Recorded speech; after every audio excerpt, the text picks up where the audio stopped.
इन्होंने एक लूप और मैग्नेट रख दिया आमने सामने, राइट, और इन्होंने लूप को यदि मूव किया तो क्या पाया कि इसमें करंट फ्लो होता है, there is current.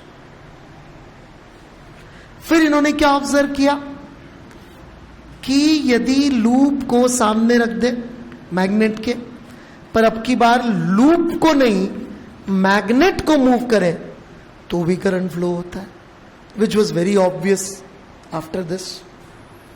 Third, may not look important to you today because उसमें हम टेक्निकली बोले तो हम एग्जैक्टली करंट से नहीं मैग्नेटिक फील्ड प्रोड्यूस कर रहे, लेकिन फिर भी कोई नहीं, हम दोनों में से किसी को मूव ना करें, लेकिन यदि यहां पर वेरिंग करंट प्रोड्यूस करे तो भी इसमें करंट प्रोड्यूस होता है। करंट से भी करंट प्रोड्यूस होता है। बोलेंगे इससे क्या फायदा, ये तो फालतू, जब करंट था इसी तो करंट प्रोड्यूस करके क्या मिल गया। यदि ये नहीं होता तो इलेक्ट्रिसिटी की प्राइस 5 रुपया 6 रुपया पर यूनिट नहीं 60 रुपया पर यूनिट होती। ट्रांसफॉर्मर, ठीक है। ये 3 ऑब्जर्वेशन थी माइकल फैराडे की। लिखना होता है, चित्र बनाना होता है, डिक्टेशन नहीं चाहिए, राइट। डिक्टेशन सेक्रेटरी लोग लेते हैं, है ना।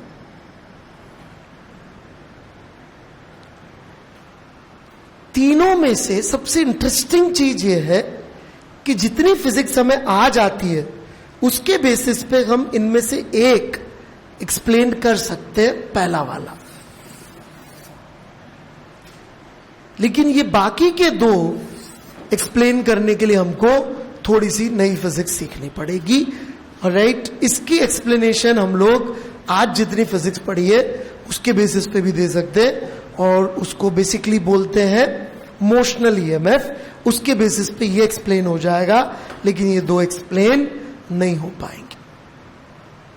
तो ये भी इनमें एक बड़ा अमेजिंग सा डिफरेंस है कि दिखने में बिल्कुल एक जैसे, लेकिन इसकी एक्सप्लेनेशन, इन दोनों की एक्सप्लेनेशन अलग फिजिक्स से आती है, इसकी अलग से आती है। अंतर क्या है ध्यान से देखेंगे तो इसमें मैग्नेटिक फील्ड टाइम वेरिंग नहीं है, जबकि इन दोनों मैग्नेटिक फील्ड टाइम वेरिंग है। स्पेस में उसकी वैल्यू एक ही पॉइंट पे अलग अलग टाइम पे अलग अलग आ रही है, क्योंकि यदि ये मैग्नेट मूव करेगी तो मैग्नेटिक फील्ड इस जगह पर टाइम के साथ अपनी वैल्यू चेंज करेगी। Same goes here also. लेकिन यहां पे मैग्नेटिक फील्ड, स्पेस में हम अलग अलग मैग्नेटिक फील्ड पे जा रहे हैं, लेकिन स्पेस के किसी पॉइंट पे किसी भी समय पे जाके देखे मैग्नेटिक फील्ड हमें स्पेस पे उस पॉइंट पे उतनी ही मिलेगी। Not time varying, time varying. Got it? अरे बढ़ू आगे।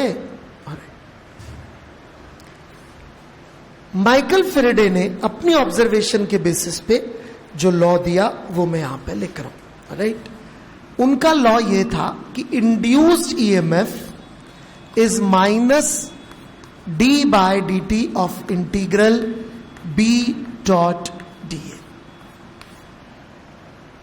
तो ये integral B dot d A समझना बहुत मुश्किल काम नहीं है, क्योंकि अपन सीख चुके हैं इसको ऑलरेडी। अब रिपीट नहीं करते रहेंगे बार बार कि भाई करना क्या है। इस लूप में सब जगह जा जाके मैग्नेटिक फील्ड का छोटे छोटे एरिया के साथ डॉट प्रोडक्ट करके हमें जोड़ना है, राइट। समझ में आती है बात? हाँ, वहां पे एक चीज इंटरेस्टिंग है कि एरिया कौन सा पॉजिटिव मानेंगे। ये हमारे पास लूप है, इस पे हम मैग्नेटिक फील्ड लिख लिख के जोड़ रहे हैं, तो हम बाहर की तरफ वाला एरिया पॉजिटिव माने या अंदर की तरफ वाला एरिया पॉजिटिव माने? करंट तो है ही नहीं। It is other way round. If we choose this area to be positive, let's say हमने बोला हम इस एरिया वेक्टर को पॉजिटिव मानेंगे, राइट। जैसे ही हमने ये एरिया वेक्टर पॉजिटिव डिसाइड किया, मैं ये नहीं कह रहा हूं इंड्यूस्ड ईएमएफ की डायरेक्शन मालूम पड़ गई, नहीं, मैं ये कह रहा हूं कि इस सेंस का इंड्यूस्ड ईएमएफ पॉजिटिव होगा। हमने ये बिल्कुल नहीं कहा है कि इस डायरेक्शन में इंड्यूस्ड ईएमएफ होगा, ये वाली डायरेक्शन इंड्यूस्ड ईएमएफ की पॉजिटिव हो जाएगी। क्योंकि ये माइनस साइन हम तभी समझा सकते हैं जब हम पॉजिटिव इंड्यूस जीएमएफ क्या है ये बतलाएं। यदि हम यही नहीं बताएंगे कि पॉजिटिव इंड्यूस जीएमएफ क्या है, तो हम ये भी नहीं बता पाएंगे कि नेगेटिव का मीनिंग क्या है। कई लोग क्या करते हैं, फेरेडे लॉ पढ़ लेते और फेरेडे लॉ पढ़ के सोच लेते यहां माइनस से आ ही रहा है रिजल्ट, या इस माइनस को बिल्कुल डिस्कार्ड कर देते, इसको थ्योरेटिकल बना देते कि जी ये तो इसलिए है कि जी वो अपोज करता है, इसको रिप्रेजेंट करता है माइनस, राइट। कोई रिप्रेजेंट कुछ नहीं करता, वो लेंस लॉ है, वो अलग स्टोरी है। यदि माइकल फेरेडे के लॉ में लेंस लॉ वाली चीज थी तो फिर उसके नाम पे लॉ क्यों रखेंगे? Think about it. फिजिक्स जैसे सब्जेक्ट में फालतू के लॉ कभी रखे जाते हैं क्या? फिजिक्स में किसी के नाम पे लॉ रखना ही अपने आप में बहुत बड़ी बात होती है। केमिस्ट्री छाप नहीं है दुनिया, मार्कोनिकॉफ, एडिसन, एंटी मार्कोनिकॉफ और दे मार नेम रिएक्शन रखे जा रहे हैं। कोई भी छोटा मोटा कुछ भी कर दे, केकुले को सपना आ गया, बेंजीन का सांप वाप होता, उसके स्टोरी चली जा रही है। केमिस्ट्री जैसी नहीं होती फिजिक्स में कि हर छोटे मोटे आदमी के नाम पे 10-12 चीजें हो जाती है। समझ रहे मेरी बात? थ्योरेटिकल फिजिक्स है, इसमें नाम रखने के लिए 10,000 इंटेलिजेंट लोग काम करते तो कोई आधा पौने का ऊपर नाम रख पाते, और 10,000 भी सबसे इंटेलिजेंट लोग। ठीक है, तो यदि लेंस के नाम पे लॉ है तो अलग है, वो कुछ अलग बात होगी जो इसमें कैप्चर नहीं हो रही है। ये तो डायरेक्शन तो यहीं से मिल रही है, अभी निकाल के दिखा देंगे आपको डायरेक्शन, उसमें क्या बड़ी बात। बड़ी बात समझ में आई कि नहीं आई कि यदि अपन ने एरिया वेक्टर बाहर पॉजिटिव मान लिया तो ऐसा वाला इंड्यूस जीएमएफ पॉजिटिव होगा। राइट हैंड रूल समझ रहे? राइट हैंड रूल याद है? राइट। यदि मैंने एरिया वेक्टर ये वाला पॉजिटिव मान लिया होता तो फिर ये वाला इंड्यूस जीएमएफ पॉजिटिव हो जाता। इन दोनों में से किसी का मतलब मैंने ये नहीं कहा है कि इसके अंदर करंट किधर फ्लो हो रहा है, वो एक अलग स्टोरी है। It's a completely different story all together. वो तो अभी मैं बी दूंगा, उसका फंक्शन बनाऊंगा, वेरिएशन देखूंगा, फिर बात करेंगे क्या हो रहा है क्या नहीं हो रहा। और ऑब्वियसली दोनों से रिजल्ट सेम आना चाहिए।